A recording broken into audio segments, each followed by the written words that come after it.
All right, happening now, Iraqis fleeing 3 towns on the banks of the Euphrates River. There are new concerns that the river's water level is so low that ISIS fighters can just walk across and launch attacks. That's after ISIS militants, they shut off the gates of the Ramadi Dam. This new strategy presenting a major security and humanitarian threat.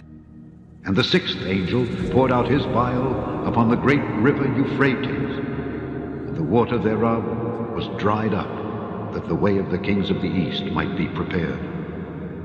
And I saw 3 unclean spirits like frogs come out of the mouth of the dragon, and out of the mouth of the beast, and out of the mouth of the false prophet.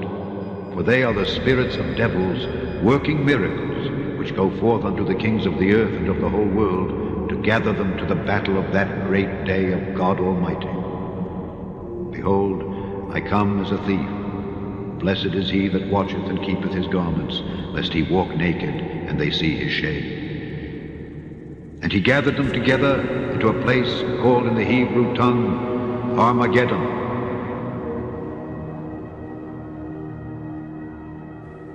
This low water in a riverbed in Ramadi is an attack. ISIS has closed off a dam north of the city. Water, the ultimate weapon in this blistering desert. There is this belief of if you control the water, you can control your enemy, which in that part of the world is basically true. Controlling the dam, cutting the water flow, cuts supply to pro-government towns downstream, making it easier for ISIS to attack and crops to die, local officials say.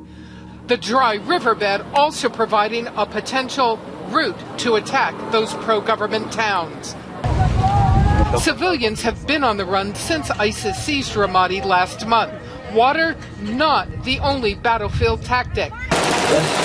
Massive IEDs inside heavy armored vehicles helped win Ramadi. The U.S. expecting more of them, rushing new anti-armor weapons to Iraqi forces. For its part, the State Department defending Tony Blinken, the #2 official, for publicly suggesting 10,000 ISIS fighters had been killed by airstrikes, saying it's a sign ISIS is under pressure. It's never good to have someone who's in the State Department talking about the effects of combat operations, and that's what that was. There is no military person in the world that will support a body count as an indicator of success. Is the fact that a serious number of people have been taken off the battlefield. But Blinken was using an old number. The latest body count, 13,000 ISIS killed. This will be a long-term campaign. Aspects of it will likely take a generation or more. But a long-term strategy may fall short of understanding Iraq's here and now. ISIS terrorists are doing the unthinkable. They're closing the gates of the Ramadi Dam. That means a vital water source is cut off for cities controlled by government forces. GRN reporter Campbell McDermott is live in Iraq. He joins us. Campbell, tell me about what they're doing to this dam. Hi, Greta. Well, as you said, they've closed the gates to this dam, which is located in Ramadi on the Euphrates River. And Iraqi officials are sounding the alarm about the security and humanitarian implications of this. The strategy appears to have a dual purpose. Downstream, the water level on the Euphrates has dropped, and this is allowing ISIS fighters to move more freely. The Iraqi strategy so far against ISIS and Anbar is to seal off access to Ramadi.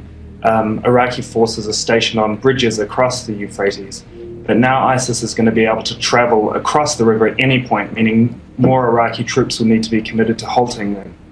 The second major effect of this is humanitarian. The drinking water supplies are threatened to some of the last areas held by pro-government forces in Anbar.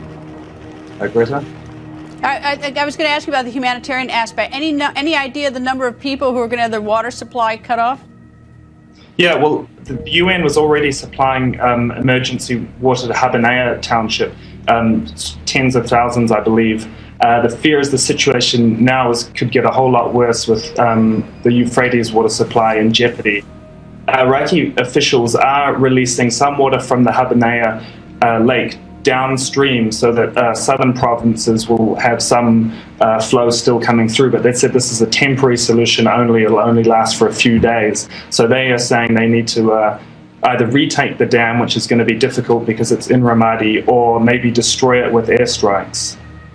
So what is the plan? I mean, just to wait it out? I mean, if they can't go in and they can't throw ISIS out and reopen the dam, so what's inevitable? Just that these people are going to be without water, and it's a strategic advantage for ISIS. Is that the end of this?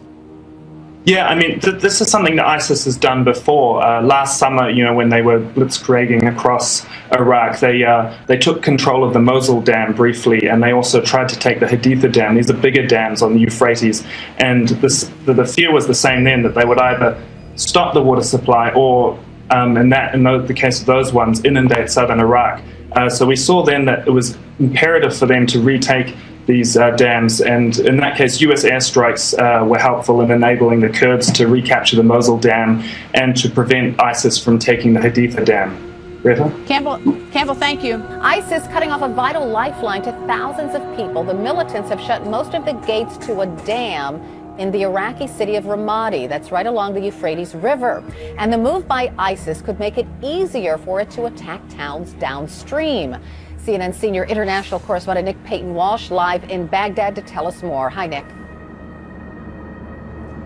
Carol, there are two real sides to this, as you mentioned. It seems that ISIS now have pretty definitively closed more or less all of the 26 gates of the dam they've controlled outside of Ramadi. They let 2 or 3 open occasionally, we understand, to let water flow down from that river, the Euphrates River, from Ramadi all the way down to Fallujah, which they already control. They want to make sure some water flows down to their people there, but they're stemming the vast majority of that water. And we've just actually been seeing social media pictures uploaded that show how downstream some of the riverbed is exposed, and upstream there are pictures of how it's overflowing, people holding fish they've caught. Clearly a bid by ISIS to say to those people caught up in the fighting there, look, we have the one thing you need for agriculture, for basic daily life, and this punishing climate out here in the desert here, water. Now, another element, of course, is exposing itself too. We're hearing reports that potentially near some of the areas that are contested, the riverbed may actually be 1 meter, that's 3 feet closer now than it was before. The river has dropped, we understand. Now that will make it potentially a lot easier for ISIS to attack pro-government positions along that riverbed, being defended often by Shia fighting groups there. That makes them much more vulnerable to attack, because ISIS could simply walk across the moats effectively they've been held back by in the past days. Two substantial issues here, but in the months ahead, it's going to be that humanitarian crisis that plays harder. We've heard in this region, as the population expands and the climate worsens at times, weapon being used as water as a threat. Now we're finally seeing it. This emerging, though, on a day in which the United Nations calls for nearly $1 billion immediately to assist the 8 to 10 million people urgently in need of assistance right now, just in Iraq. That's how bad the crisis is. This water crisis unfolding around Ramadi, a part of that picture. Carol? All right, Nick Payton-Walsh reporting live from Baghdad this morning. Thank you.